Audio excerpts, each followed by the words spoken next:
Hello and welcome to episode 8 of Seddon and Comics Comic Book Stash. I'm Lacey, that's Seddon.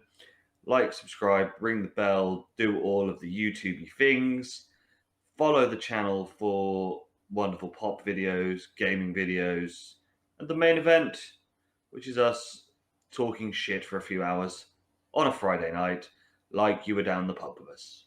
And a little bit of a jump ahead into the future here, but as this will probably be released in the future, won't be nearer to this. But we're always coming up with, well, I'm going to say new ideas. We're always stealing other people's ideas for things that we can put on our channel. And I think if at the very least, have a look around and you'll see that there's a varied amount of products at the moment. And I think they're going to continue to get more varied because the more us boys who are under the Renaissance Men banner talk, I think we're finding more and more stuff that we joint love, and I think there's going to be more and more products to come. And the Spin-offs everywhere. Yeah, you like and subscribe enough, get us enough viewers, we can give up our jobs and we can create this constantly. That would be nice. So yeah, bloody do it. Do it now. Do it. Or the cult will get you. Yes, he runs one. I do. A successful one. Depending on when this video is released and how well I'm doing in my cult game that I play on the channel. could be over by the time this episode comes out. Who knows? I could have run that cult into the ground. But not this one. This cult that you are going to join, successful. So last week we did what we like, dislike, and our thoughts on what makes good heroes. We're doing the same now with villains. Again, this is not going to be a top 5. There's no listing. There's no who our favourites are. That will all come later down the line. Yeah. But more of a, what is it that we want from our nemesises? And it's interesting because when you say what we want, there was something when we introed the heroes one with, and you said it there is, what makes a good hero. And I was thinking about that before we did this, of going, well, do you go what makes a good villain? Because ultimately, in theory, they can't be a good villain, can they? Because they're the antithesis of good. But even in that, I think we're talking about villains that we want to see more of, or that we think are effective in their villainy role. And that villainy role can be quite wide and diverse, can't it? Yeah. We said it on the heroes. There are millions of heroes out there at this point created, but probably there's more villains than there are heroes, because the hero in their story always will perpetuate. They'll be there every month, every week, every year, depending on what the release is. But you need to sort of scroll around and have infinitely more villains, because it can't be the same villain every time, because justice has to, at some point, at least appear to be done. So a villain might have to disappear for a little while and go to a prison. So there's a much wider pool to pick from. Yes. So we'll start with what we... Again, it's a hard one to say, but when you say it properly, it's like, what do we like about evil?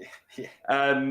But we'll go with, what is it that makes a compelling bad guy, and one that you either want to see them get their comeuppance, or may even, like to see what the fuck are they going to do next. So for me, villain, let's say go with villain category A. And if my favourite villain category is, I want to understand why my villain is doing what they are doing. And to a degree, I want to feel like they have a good reason for doing it. Now, I tippy-toe around this a little bit, because I guess arguably the very basic idea of that would be they're robbing a bank because they want money. I do understand that, but I mean more of the, and I'll jump straight into a specific villain, Magneto in the X-Men universe. He is part of a group of people, mutants, who have been oppressed, treated like second-class citizens, often attacked verbally and physically, hunted to a degree. And for a large part of certainly 70s and onwards publication, Magneto's villainy drove from, no, you've treated us bad. We just wanted to be treated like everyone else. And actually, no, now we're fighting back.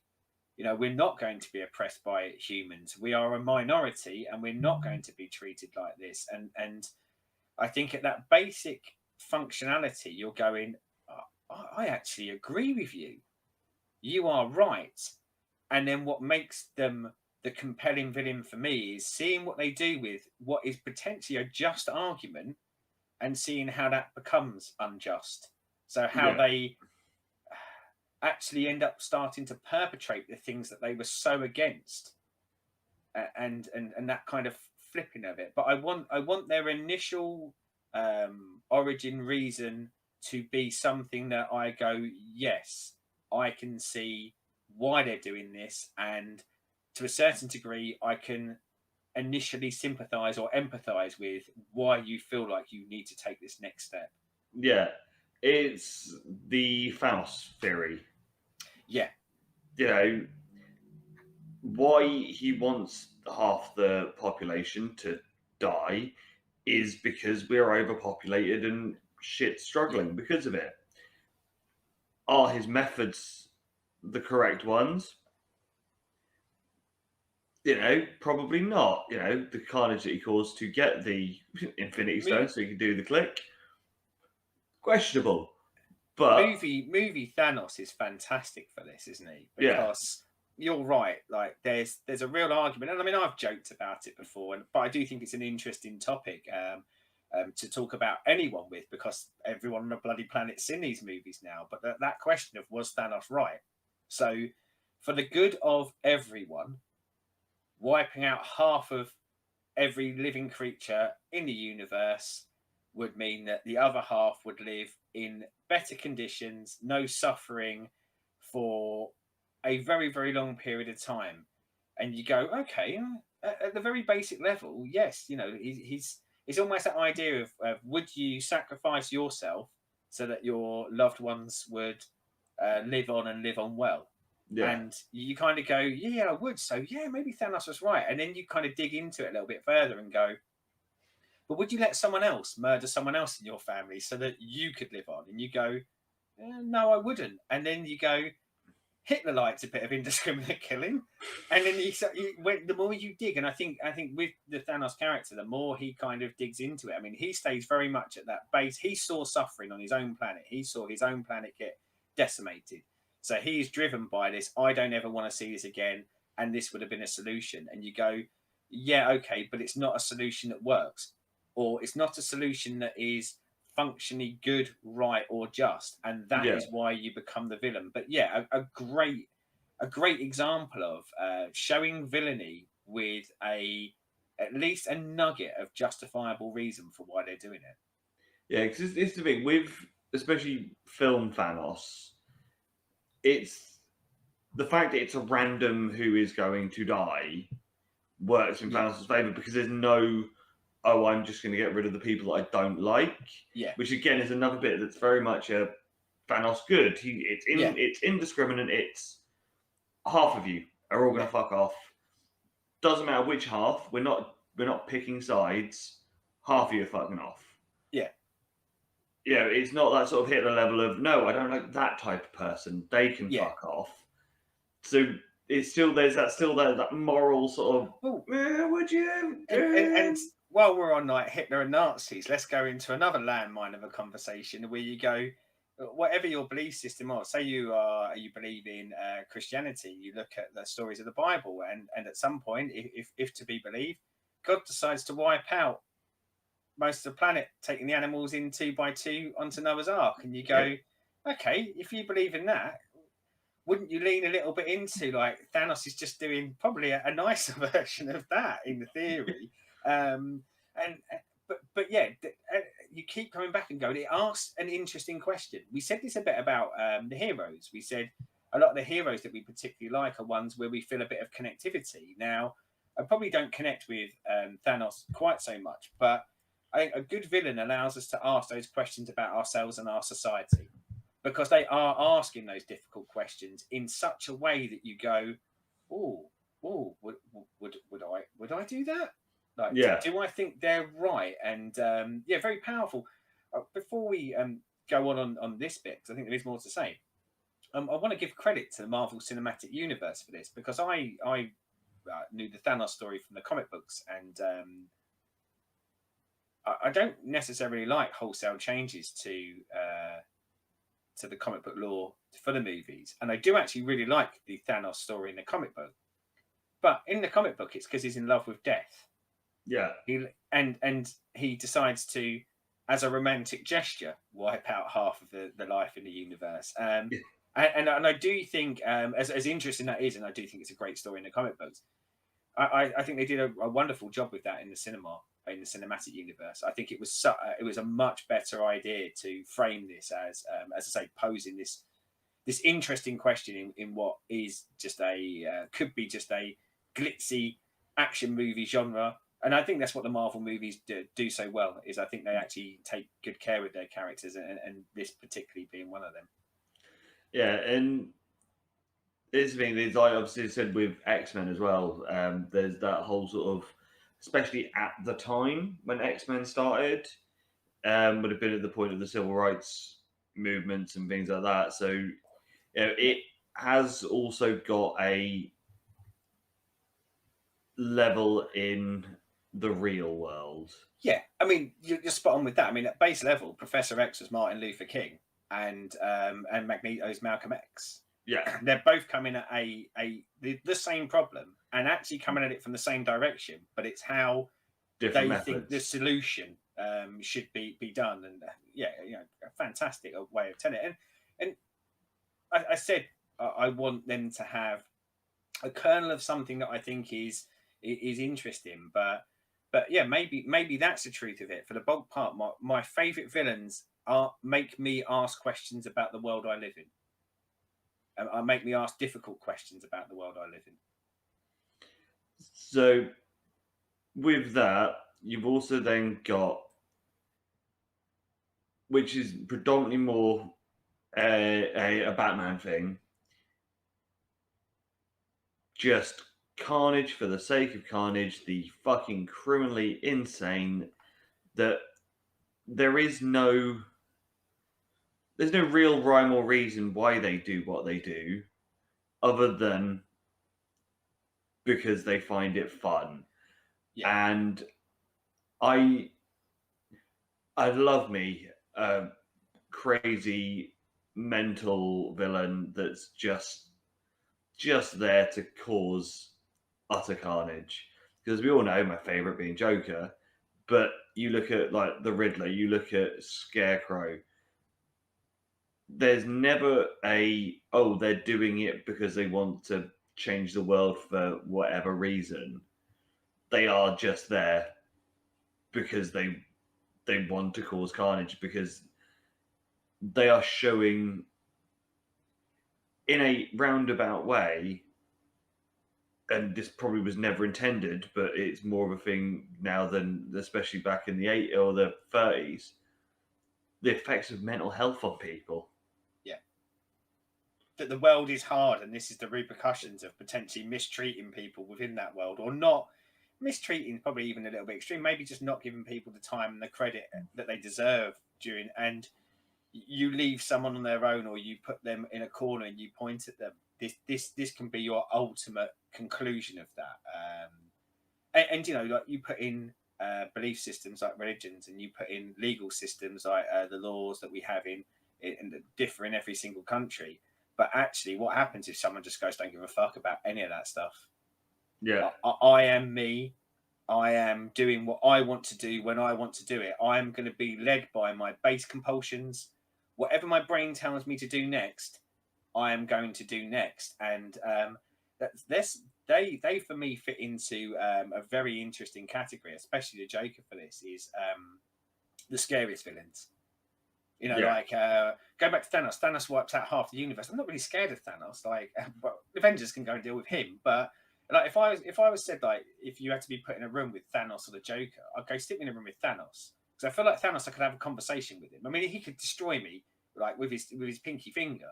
Yeah. But I feel like I could have a conversation with him. Whereas you put me in with a Joker, like I'd be racked with abject fear from the first second, because there's no reasoning with a human being in this case who sees the world totally different to me. Like, as in, from second to second, can perceive the world in a way that, and won't have that. We use moral compass a lot in the heroes, but any compass to say this is the norm, because there is no norm for these characters. The norm is whatever is affecting them or impacting them at that time. And I share your love with Joker, and I think Joker doesn't actually fit, in theory, with my first category of like kind of what makes a great villain. But that's why I kind of went with category A, because I think you're right. I think he fits into this kind of chaotic, criminally insane, unpredictable version of the world. And I think with him especially, but with a lot of the people like that, where I think they're so effective is we've all got that side to us. We've all had the thoughts every now and again of going, what if I didn't have my own belief system, my own moral compass? What if I wasn't afraid of going to prison? What if I just let myself go and let every urge that I had fly out there? And that is what, and I think Joker being the best example, I think that's what it is. It's scary. Yeah, we've all been there. We've all had that proper shit day at work where, you know, you could quite happily grab the nearest blunt object and literally go around and smash everyone's skull in the office in. Well, we said it on the top 5, didn't we? That killing joke. One bad day. One bad day, yeah. And that's the thing. That's what those characters. There's a few of them, but they can sort of be the more interesting stories, because you're not fixed to they're doing it because of this. How would they do that? Or another character will go on in a minute, like with the mobsters and the gangs and the that sort of mentality, where we know why they're doing that. They don't have a purpose or a goal that naturally people often show. So they make the most interesting stories because you can do anything with them, and they can go anywhere and do by any means necessary. They're not going to be sort of kept to conventional sets reason. Of rules. Yeah. I mean, like, one of the things that I think they do is I think they allow our heroes to be more interesting as well. Yeah. Because, you know, when we said, like, you want to kind of get into the hero's head and go, what would I do? And naturally, I think often those stories follow that. You know, if they're done, let's say, effectively, if I think they would do A, B, C, D, and E, then probably the best way to tell me that story is get them to do A, B, C, D, and E. Whereas when you throw these chaos characters in, like, it asks me as the reader, what the fuck would I do? And I think it allows them to then, with those heroes, put them into what the fuck would I do. I mean, Batman and Joker, we talk about them a lot, but I think Batman and Joker show this of the Batman, I shall not kill, I do not kill.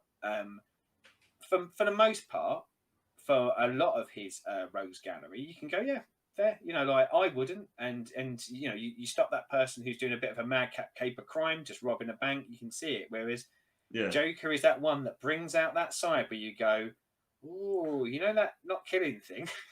This guy, he might be the one. You know, he might be the time to wet the beak on killing people. It allows the writer, it allows the heroes to be a lot more interesting, I think, because it's throwing an X factor and go, what the fuck are you going to do with this, Mr. Hero, whoever you are? I've got a question about the Joker. You know, I love the Joker. I know you love the Joker. Is there anything dangerous about the Joker? Is there a possibility that Joker is... We talked about anti-heroes in the last one. Are there times where people like the Joker too much, whereas Joker almost becomes anti-hero hero-y in some people's eyes? And is that a dangerous thing? And I know it's a broad question, but I thought, bollocks, let's go for it. Let's get deep into the psyche of it. So, yes and no.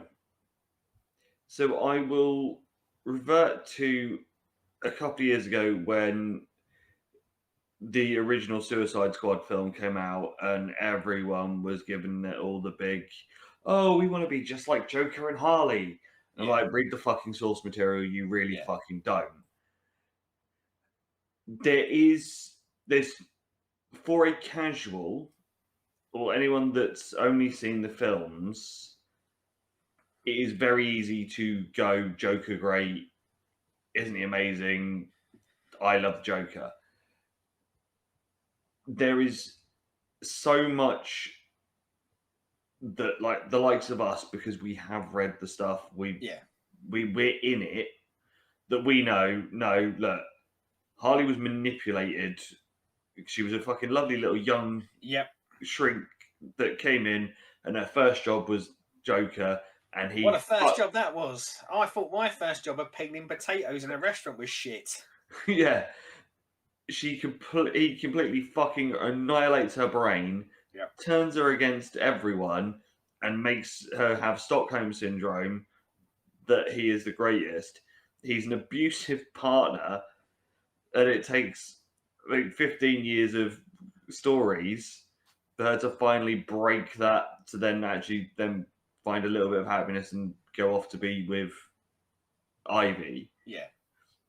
You know, but to the norms, because they've just seen an hour and a half film, think that them two are the perfect fucking Romeo and Juliet story. Yeah, it's that anarchy, it's the true romance kind of riding off and going, wouldn't it be cool if we did that? And you go, yeah, you know, as I said, that little nugget is in us of going, what if we let all our inhibitions go and we did it? But that's my only fear for characters like this, is because he's so compelling that actually he can become too compelling, because people might go, oh, actually, yeah, fuck it, let's do it then. You know, like, because when I say let all my inhibitions go, I probably mean, do you know what? I'm going to do another 5 shots from the top row of the bar that I know I really shouldn't tonight.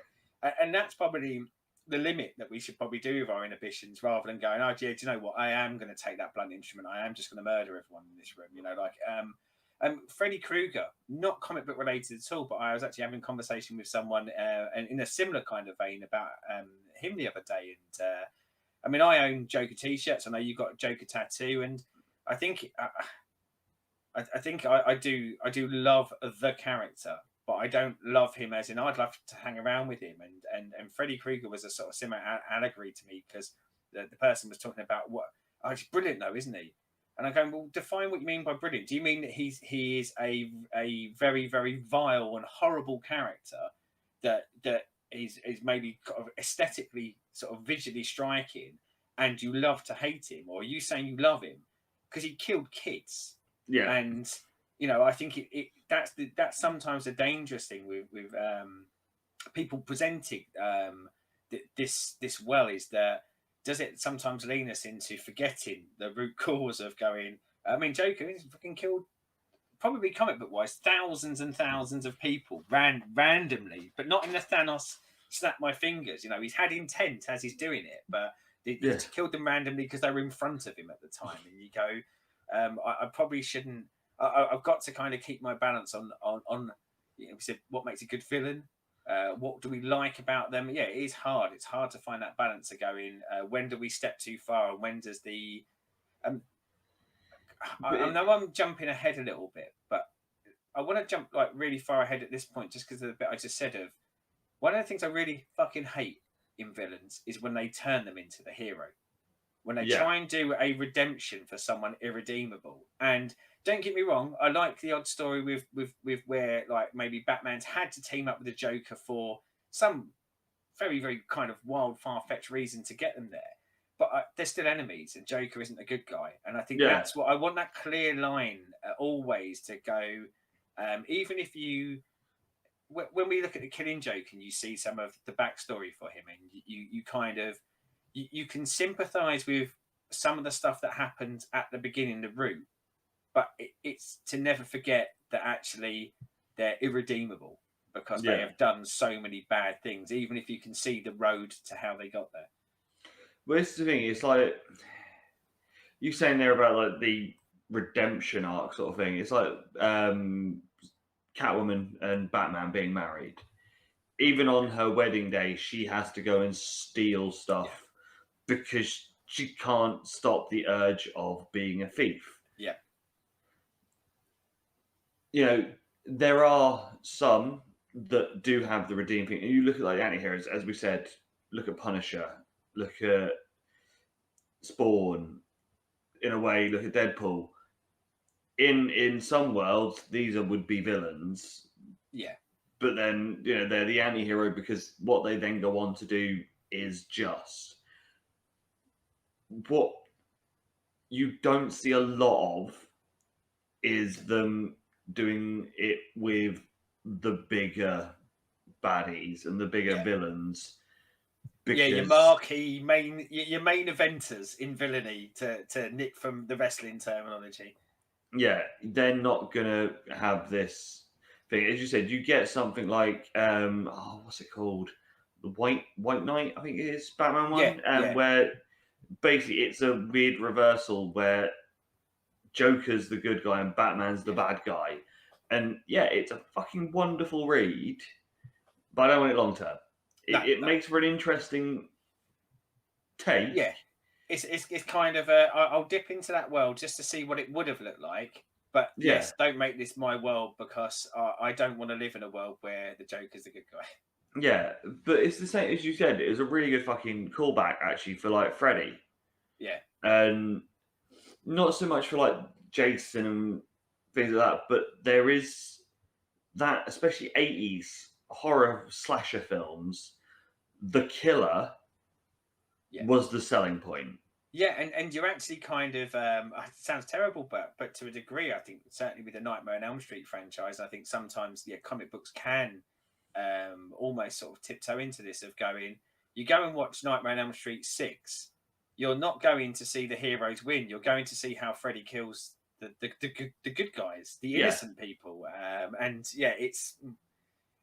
it's a different thing, but I think it's always keeping in our minds of going, this guy's the bad guy. He's not a good guy. He's the bad guy. But the thing is, you can be compelled to follow that, because even when you look at like TV, you look at, let's say, The Sopranos, which is one of the biggest fucking TV shows of the last 30 years. Which of them is the good guy?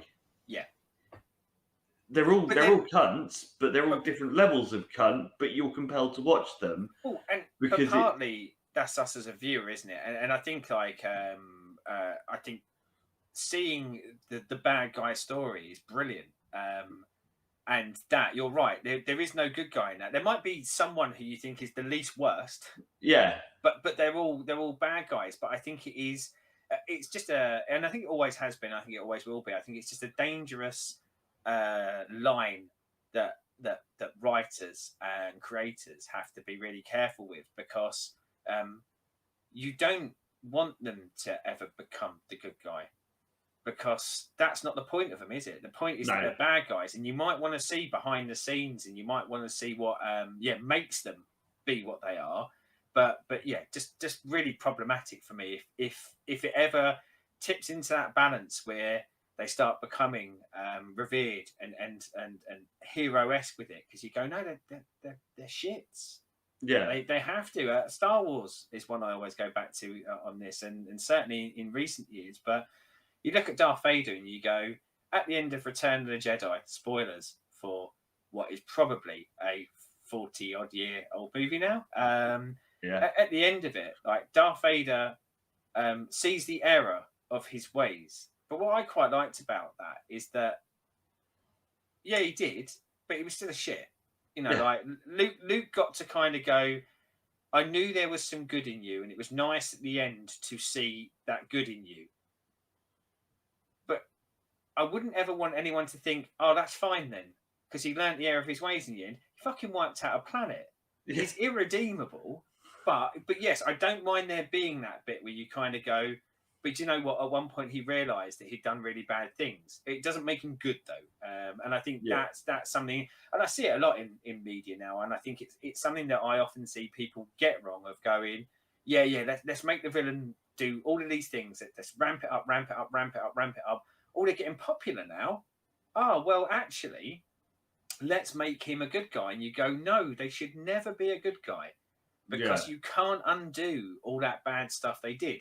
different, as you say, with Catwoman. Catwoman generally over the years has been a thief. And yeah, you can argue, yeah, we shouldn't have done that. But let's be honest, her crimes against humanity were few and far between, and generally rich people. Not saying that rich people don't have rights, but you know, it's been less affecting of people. Whereas once you start to get to people who have murdered, killed deliberately, you go, unless you believe in the criminal justice system and they do 25 years in prison, then you go, okay, you served your time. Yeah, maybe, but not just they did a good thing, so they're all right now. Venom being a big one for me, and I know they've done dramatic things to the character Venom and the people that are inside the Venom suit, but Venom killed loads of people, ate their brains. The end. They're a villain.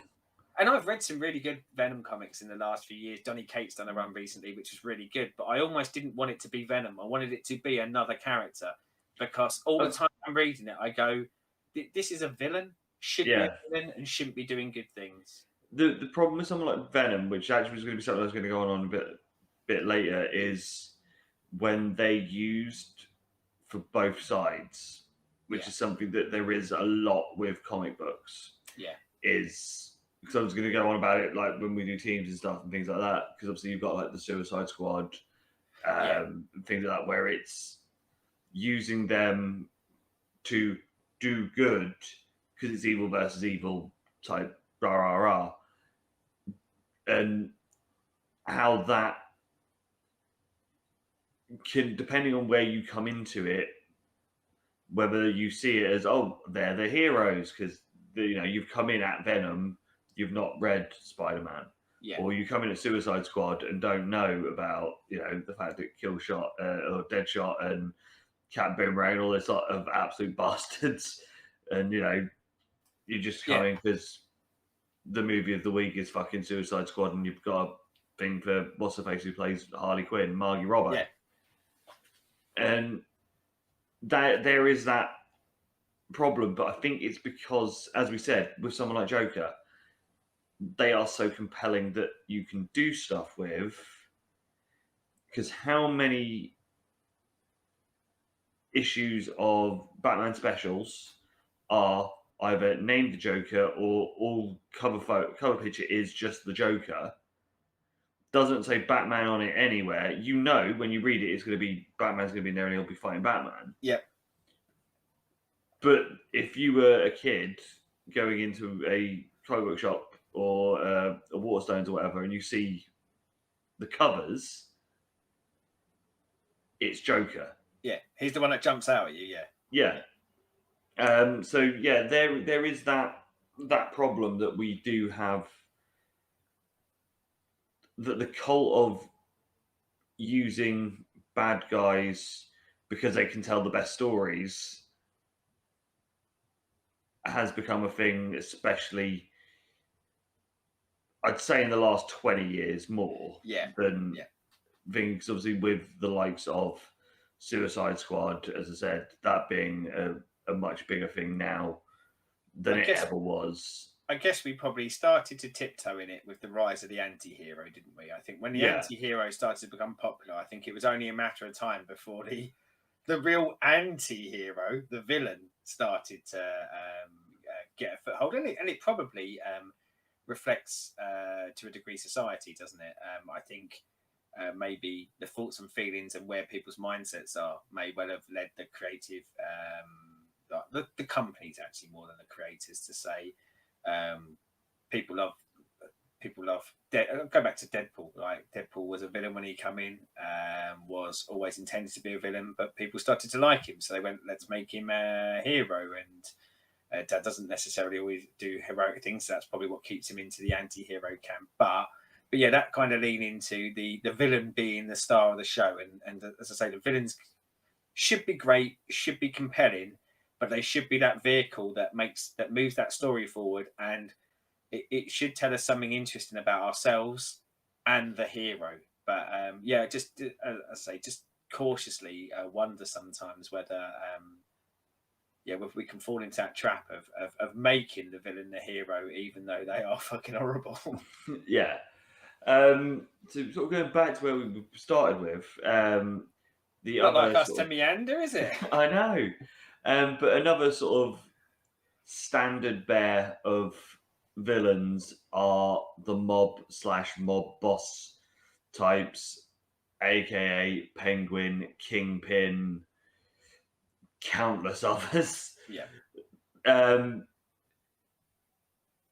does obviously these are very tropey sort of, because especially in America there is the history of the mob, especially sort Yeah. of 60s, 70s, obviously further back in Italy as well.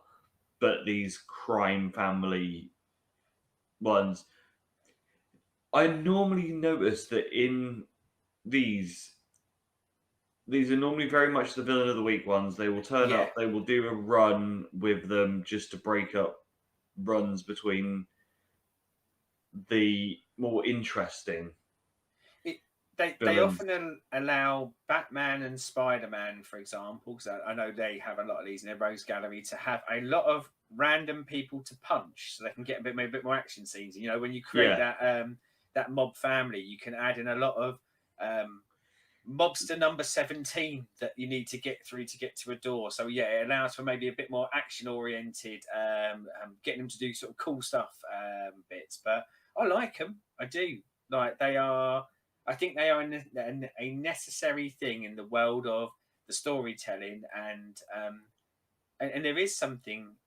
You're right about like this being a bit more of an American trope, but the gangs, the old school gangs, not maybe modern gangs, but yeah, that kind of Al Capone-esque one. I mean, quite often they'll even go down to the generic stuff if they're all still using Tommy guns and got like the brimmed hats. Fedoras. Yeah, I do find them interesting. You know, and actually, I'll take that interesting. I enjoy them maybe more than find them interesting. I think they're a good, they're a required element.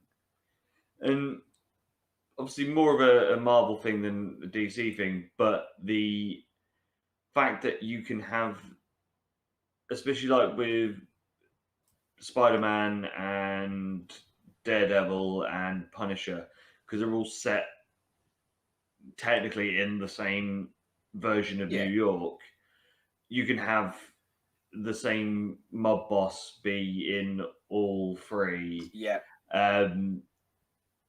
And yeah, it does make for easier story telling. And as I said, it can go through a few different franchises as well. That you don't have to do the explain the who they are and why they're there and everything, because you're like, oh, I've read him in Spider-Man. But you have some standout versions, don't you? I mean, you mentioned the Penguin, and in the Marvel one, I guess your standout is Kingpin. And I think like with those, there's probably a lot more time and effort invested in fleshing them out. They've got more to them, and they've been around for a lot longer. But also in that kind of category of it, it allows you, as you say, to have a bit more that villain of the week. So when you've used, when you've used like Penguin for a little while, or in the Marvel universe Kingpin, and you want to put them on the shelf for a little while to maybe kind of reinvigorate them, then yes, you can just scroll through some Falcones, or you just put in like a kind of a new head of an organization, and that gives your hero something for anywhere from like, let's say 1 to 12 issues if it's going on in the background, a new person to focus on whilst you kind of forget about Penguin, Kingpin, so that when they come back it's a bit more impactful again. You know, like ultimately when that mob boss is taken down, and you think, you get that moment where you go, yes, the mob has been taken down. But of course, like probably in real life as well, is that mobs, if the head of a mob gets taken down, someone just replaces them, either someone from within that organization or from outside who comes and takes it over. And I guess shows that futility of, if you're looking at that level of crime, it's unbeatable for a singular hero. It's a societal thing rather than a singular. You know, you don't biff them on the nose and then that's it. That's that crime type gone. That crime type will perpetuate, and it will always be there, and shows the need for people to stand up and be heroes. Yeah, because there will always be that kind of level of threat to fight. Yeah, and then obviously we have, so it's very much more a Marvel thing than a DC thing, but DC do have their version of it. The giant big bad overlord, your death. Can't remember what his name is in Marvel, but it's the thing for Justice League. Your dark side, Dark side. apocalypse for the Yeah. mutant universe and things like that. Yeah, you're kind of your uber big bad boss, end villain of a computer game sort of level of villainy. Yeah, the mega Uberlord, where usually these are the ones that the teams take down. And sometimes even beyond the teams, isn't it? Like you get everyone, like everyone Yeah. in that universe has to team up to take on the insurmountable odds that comes with this high level of power, or the artifact that they're currently using is Yeah. unstoppable. Galactus, that's the one Yeah, I was yeah, thinking sorry, yeah, of as well. Galactus, yeah. That sort of mega thing that's just they don't have a reason or a purpose. They just want to destroy. They usually don't come in with anything other than Earth's in the way. We need to destroy it for our own collection. Yeah. And They're very aren't they? Like they're very Yeah. kind of. They often have that. Like they get introduced and go, oh, and then you find out their powers and you go, oh, how will our heroes ever beat these? I'd say very much more your cookie cutter villain, aren't they? They are. Yeah. They're the rather than the villain of the week. I'm going to go. I always like to equate things to other things. This is in Buffy lore. They are your big bad, and then like your kind of your penguins are your jobbers of the week to get you to that end point, which is the big bad story. I think there's some really interesting. I keep going back to interesting because I think interesting is the wrong word for things like this. I think there are some visually good versions of this. I think there are some that they've managed to tell better and more interesting stories with, but these lean into your kind of event things, and I must admit, I've never been such an event guy. I'm almost like, okay, hopefully we'll learn something interesting about the villains when they're facing about the heroes when they're facing insurmountable odds. But let's get through this story and let's get back to maybe a more personal villain story than what we see in these. So yeah, I would say that they're not my favourite sort of villain. But I think we talk about necessity again. I think you do need that. You do need the power ramp up to show that the heroes will need to team up. They will need to work with others. They can't just do this all on their own. The other trope that is another easy one that does get done a lot is the alternative version of the hero. I actually forgot all about that. Yeah, Red Hulk or Carnage in Venom's case. Black Adam in Superman's Shazam, case. yeah, Captain Shazam. It is one of those of, oh right, we've built this guy. What should we do? We'll have his opposite mirror image. Yeah.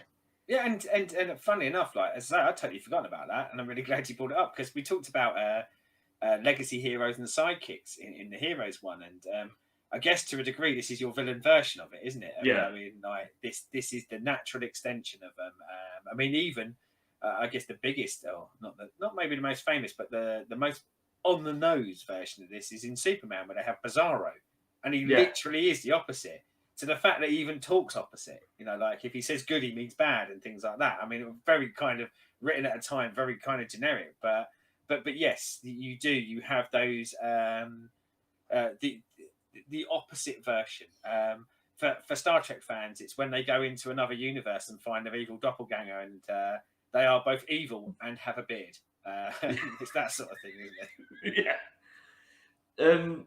With these, a lot of the times, I'm not normally a fan of them because other than a few that they then flush out, so like a Shazam or Black Adam, or even, I wouldn't even say Carnage really, because even Carnage is pretty bland. Pretty They one note, isn't usually he? Yeah. they're usually pretty one note, pretty bland. They are, oh, we are literally you, but the other scale, the other Yeah. side of the scale. Um, They asked, I think they posed less interesting questions than someone like a Joker does. You know, when we said about Yeah. the chaotic villain and maybe the other side of the coin, but really the other side of the coin, as in they're totally different. I think these ones, yes, they just. I talk about cheap storytelling, but there is something that I think generally we do find interesting in that mirror universe, alternative universe theory, but it doesn't hold my attention for long. I kind of want to get him in, see him, and go, oh yeah, look at them with their beard. They look really different with their beard. Oh, and they're evil. Yeah, get that story done, then move on. Like once I think I've had the visual and all this sort of thing, I don't often see storytellers do great things with it, and I don't think we took one of the things I'm a big fan of in all and any media is that idea of holding a mirror up to yourself and going, what would I do in a bad situation? Whereas I don't think this is holding a mirror up because I don't think it shows what I would do in a bad situation. It shows the opposite of me. It almost shows what I wouldn't do in a bad situation because yeah. it's the opposite of me. And the thing is, a lot of the time, I will say these usually do come with good fight scenes. Yeah, yeah, Because that's what the bread and butter is for these type of villains, is because they are of equal as your hero, you get interesting fights. yeah.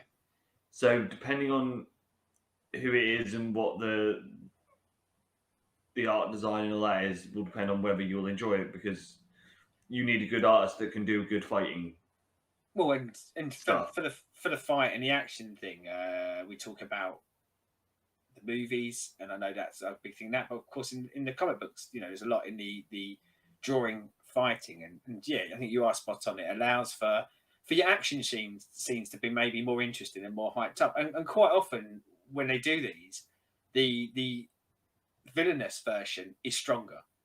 So it does, I guess, pose that question to the hero of going, how do I beat myself knowing that I'm trying to fight that slightly better or slightly more powerful rather than better version of myself? So I guess it does pose an interesting question in that regard. But yeah, leans heavily into your story is ooh, here is them in a different color costume, Yeah. up to they're going to fight and the fight scene is probably good, but yeah, maybe just not enough substance in between for me, and I don't often want to see him again. I often want it to be kind of the once and done. Yeah, okay, you've done that, now move these characters on, and let's never speak of this ever again. Yeah. So what is it that we don't like about villains? I mean, I touched on earlier. Like, I really don't like when they try to turn villains into good guys. Yeah. But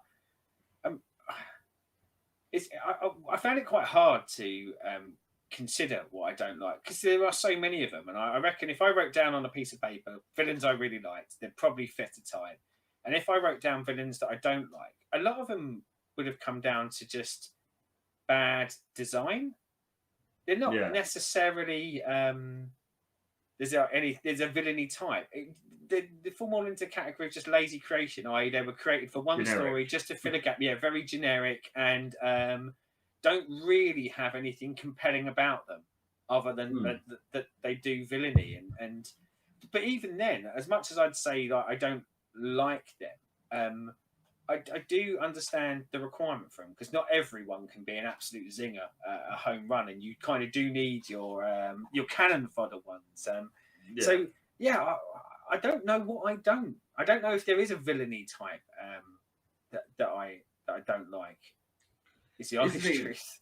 Yeah, it's one of those, like, as I said, the negative version of them, or the generic crime family stuff, is generic and, you know, doesn't always make for the best stories. But as you said, you can't have Batman versus Joker every week. You can't have the Guardians versus Thanos every week. You can't have, you know, big bad versus big good every single issue. So you've got to have that to break up and to then make the your more favourite ones more special. Yeah. Because you're not getting it all the time. Well, when I was thinking about this, one of the ones that kept popping into my head, and probably because of us doing it for the show and doing a deep dive, is I kept coming back to Firefly from the Nightfall arc, and I kept going, I didn't really like him. Why didn't I like him? And all I kept coming back to of going, I just found him a bit boring and a bit generic. And maybe that's the truth, is that, yes, in theory, I think the villains I don't like are just boring, generic villains. But I do see the need for them. Like we said, there were probably other villains that I'd have preferred to see in that arc that they could have done more with. But actually, if they had stuck in another ventriloquist-esque villain that really interested me, of going, yeah, maybe you just needed that change of pace, though. Maybe you did need that episode, that issue where you just go, okay, I need to see you punch someone out, and I don't want to be too invested in that person you're punching out, because my ultimate goal here is just to see the good guy get a quick and easy win. Yeah. So obviously, again, we touched on it in Heroes. Teams. This is a weird one with villains, because the thing is, you've got two types. You've got your original style, so the League of the League of Evil and the Legion of Doom and Injustice League, that are usually chucked together to then go against a Justice League or the Avengers, to do something big. And again, it's one of those of they serve a purpose. They're good for a specials run. Get everyone in together, because you've got all your heroes together. You need all your villains together, and you can do a bit of cross pollination. You've then got obviously your proper teams that aren't the ones thrown together. So in X-Men, the evil mutants team together, the Brotherhood of Evil Mutants. Yeah. Some very, very. They don't name them very well, do they? No. I think that's something we've got across quite well in the four we've named so far. Of going, oh god, you wouldn't walk up to a non-comic book fan and go, yeah, read this. Oh yeah, what's it about? It's about the Brotherhood of Evil Mutants. They go, shit, did they give a crayon to a kid and ask them to name a team? Like, yeah, and again, they serve more of a purpose because they are a team together. That you need to have them to go against X-Men because they're always together. What we have, as I said, is much more of a more modern thing. Is the likes of the Suicide Squad, where they are chucking bad guys together, not to be evil, but to be good as bad guys and do the joining up. Being forced to be good in a lot of cases, certainly things like Suicide Squad. To and almost Birds of Prey as well. Why would we send a hero out to do this when we can send a villain out to do it? Because if we lose them, fuck it, we don't care. They're a villain anyway. With these, because I have read quite a bit of Suicide Squad. I've read a few bits of Birds of Prey. I find they are very much hit and miss with the actual quality of them. I don't know whether it's because I'm not 100% behind why they do it, or whether I just think it's like lazy story writing of just these guys are all popular from these other things. Let's put them together. But where do you stand on them? Well, I mean, I was a big fan of teams when we did Heroes. I mean, I'm more of a fan of teams of heroes than you are. I think with the villainy teams, if I look at the two kind of camps that we looked at there, I mean, things like the Injustice League, the Masters of Evil, the Brotherhood of Evil Mutants, and things like that, they're a necessary storytelling trope at a certain point. I would say that wholly, I do not like those teams, but but I guess I like them being used every now and again, because I think if you've got a group of heroes, sometimes you need a group of villains that are more powerful, again, to set the peril. But they're all just throwaway, aren't they? Because there's no, other than beating those heroes, there's no real reason. And normally it is the arch enemy of each singular hero. Yeah. Why I think I don't like them though, and I have seen this done, but you don't see behind the curtain. You kind of don't often see how they get together. You don't see them hanging out together, and probably with good reason, because they have no reason to hang out together other than this. And like, they're probably not going down the pub together after work and stuff like that. They're probably going off and doing villainous things. So I don't see the connectivity like I would in like a family team kind of hero comic book. And inevitably, I think more often than not, these teams fail because these people can't work together. You know, you put Joker and Lex Luthor together.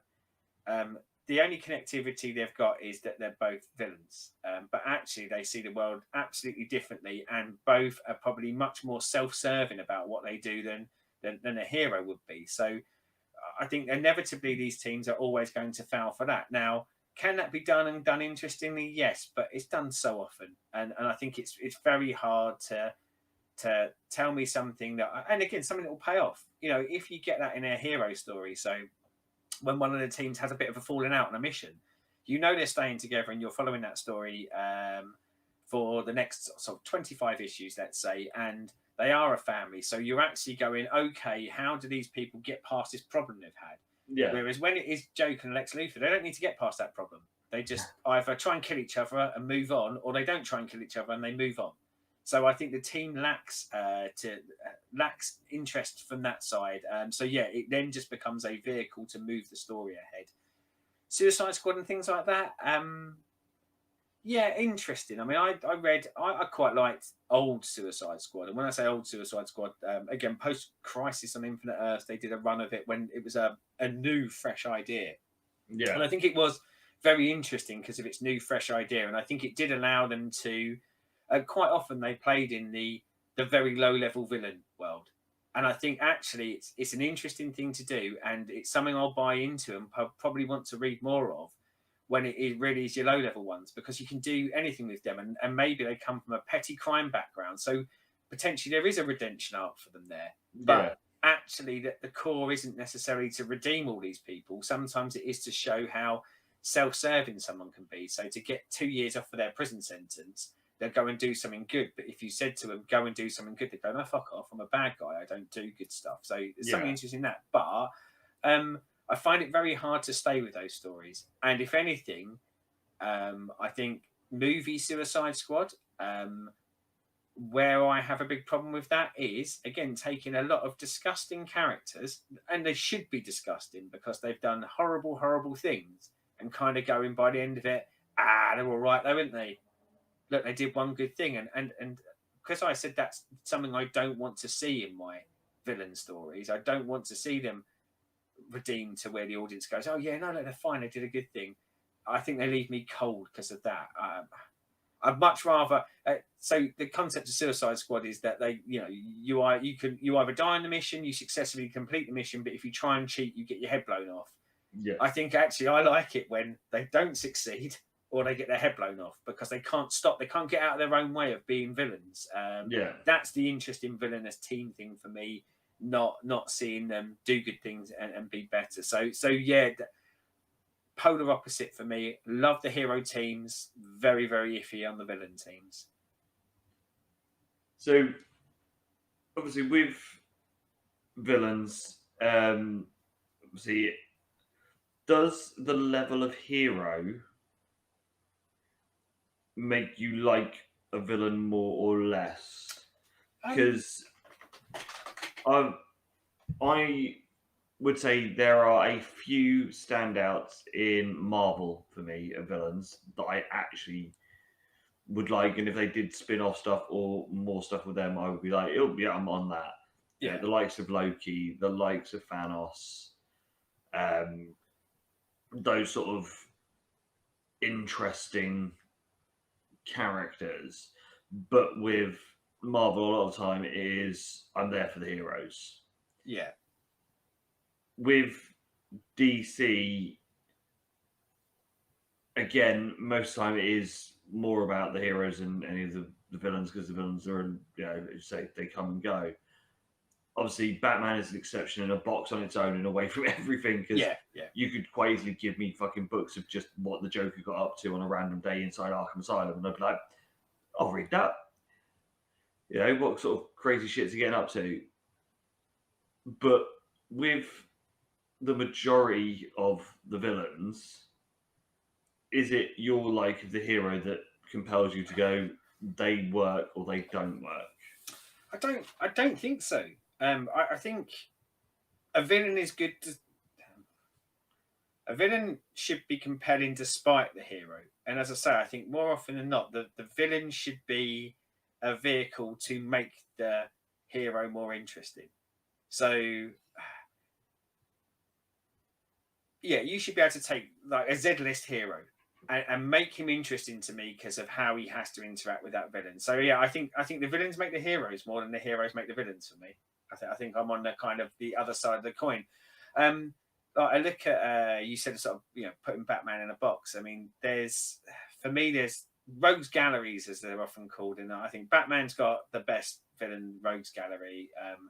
I think behind that you've got Spider-Man, and behind that you've actually got the Flash. I think the Flash has got some maybe conceptually not the greatest villains in the world, but I think lots of consecutive writers on the Flash really took time to make his rogues gallery seem important. In the same way as I think the same thing happened with Spider-Man. I think Batman's ones are inherently cooler anyway. I think character design are inherently cooler.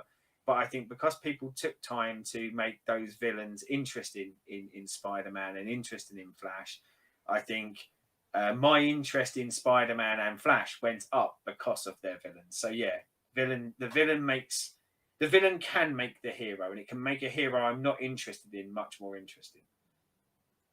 I would concur with that. As I said, I have to take Batman out of it because, as I said, that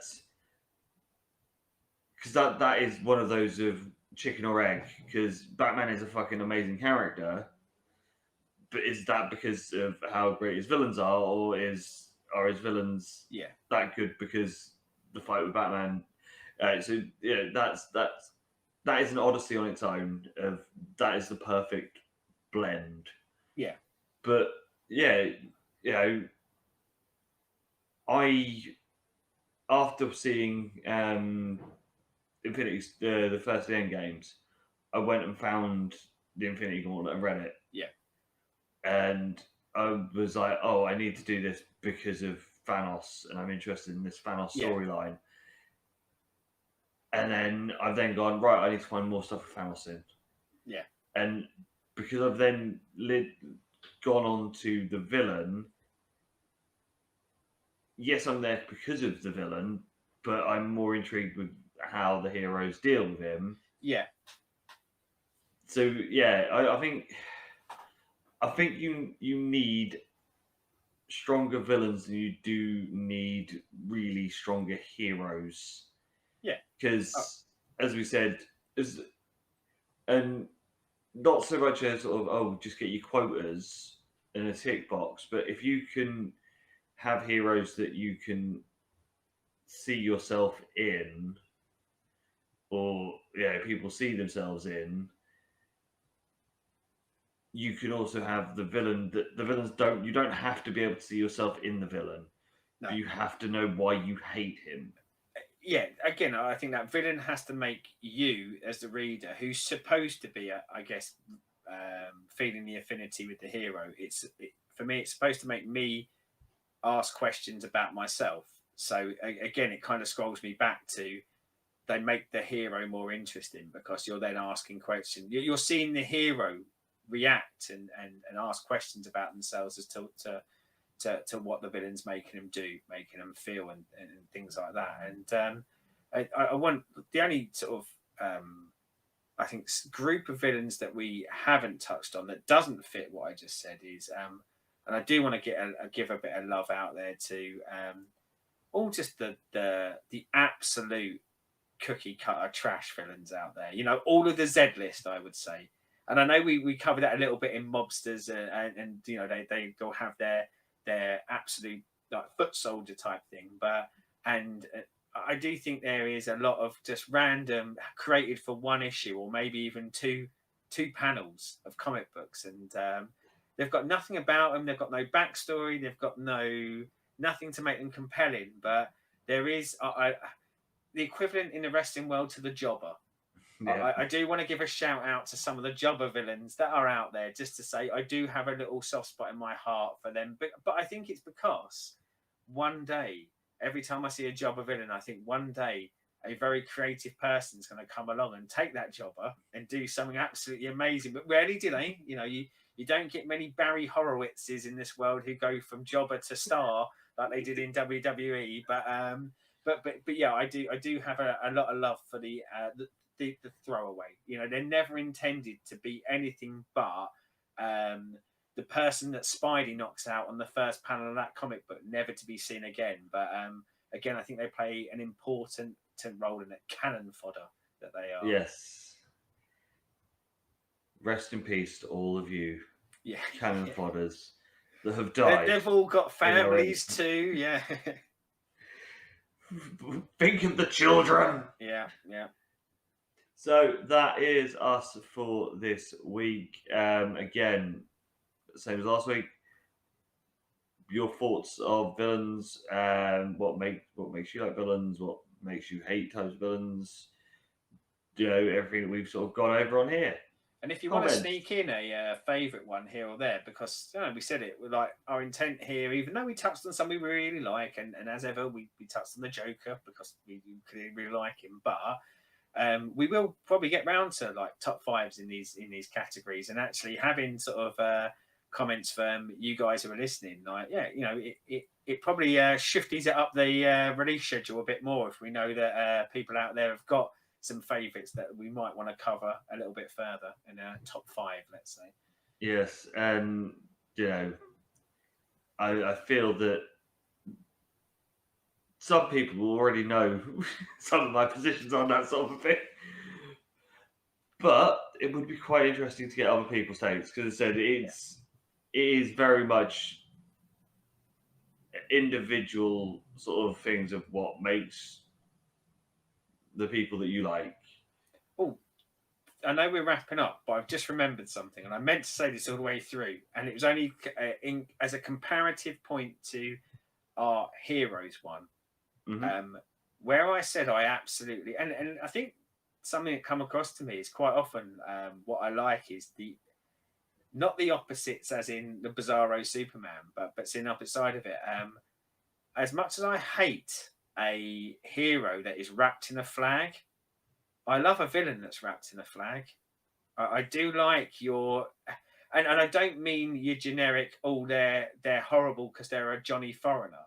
Yeah, but I like one who I like it when the one that keeps coming back in my head is Red Skull. I like someone who is kind of coming at it from wrapped in maybe rather than a nation's flag, but something like a Nazi flag, or Hydra or AIM or things like that for the purpose of the comic books, where they wrap themselves in the flag of a cause.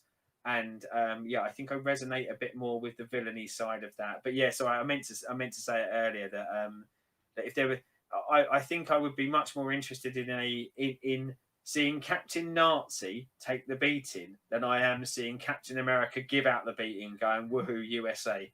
Yeah. But that's something, we just completely sort of didn't even touch, is things like a Hydra. Yeah. Where, Red Skull is technically the big bad. Well, he's not really the big bad in Hydra, is he? He's the most recognised member of Hydra and wants to... Well, and at certain points he's in charge. At certain points, they very much kind of follow. They're probably a grander version of the mobsters, aren't they? Yeah. Like rather than it just being your mafia style level things, you're talking about like big organisations, your secret societies, the ones that are really trying to take over countries and nations. But they do follow that mob formula of going. There will be like a Red Skull at the top. He will have lieutenants with powers, and he'll send them out right the way down to your absolute scummers at the bottom, you know, your foot soldiers who are there just to take the punch. And while we're doing it, I'm just going to mention the AIM people who are in beekeeper suits, just so it reminds me to splicey a picture of them in, because I bloody love them. Because they look so shit. They do. That character design was awful even back then, but oh god, like they do. Going back to my love of the Jobber villain, they are my king of the canon for the Jobber villains. They very much are. So that will be us for another week. I don't know what's next week. I don't know what we're doing next week. Look, we'll leave it on a cliffhanger of going, it's a mystery to you guys, because at the moment it's a mystery to us, but there will be a show next week, and in fact, you know, maybe close to release time, we'll get something out on the Facebook group to let people know what episode 9 is going to be beforehand. Yes, but until next week, that's been Seddon. I've been Lacey. Like, subscribe, ring the bell, follow the channel and all of the content. Lovely pop unboxings, video game content. Main event being the weekly 2 and a bit hour chat. 5 hour when they let me in charge. And until next week, goodbye. Bye.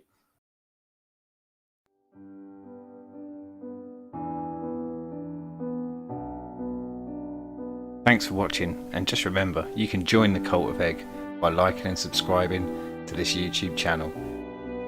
We release regular content where we talk about all things geek, all things pop culture, and all things that we're interested in. You can also come along and join the discussion on Facebook groups and Renaissance Cast. And you can join us on our Twitch channel where Stu regularly streams games. And if you'd like to support us, then please follow the link for the Patreon. Thanks very much.